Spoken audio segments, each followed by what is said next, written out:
আসসালামু আলাইকুম গাইস, দেখেন আজকে আকাশের অবস্থা। আজকে সকালবেলা প্রচুর গরম ছিল, তো এখন গরম নাই। এখন আমাদের এখানে বাজে সন্ধ্যা 6:30, 6:45 প্রায় বাংলাদেশ টাইম 11:30। দেখেন আকাশের অবস্থা, প্রচুর বাতাস। এই যে আকাশে কালো মেঘ, চারিদিকে শুধু মেঘ আছে। দেখেন অবস্থা,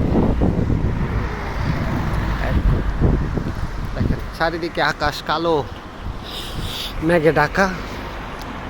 দেখেন অবস্থা, এখানের পরিবেশ, জায়গাটা খুবই সুন্দর, খুবই ভালো লাগে। এই সময় ছুটির দিন ঘুরতে আসি।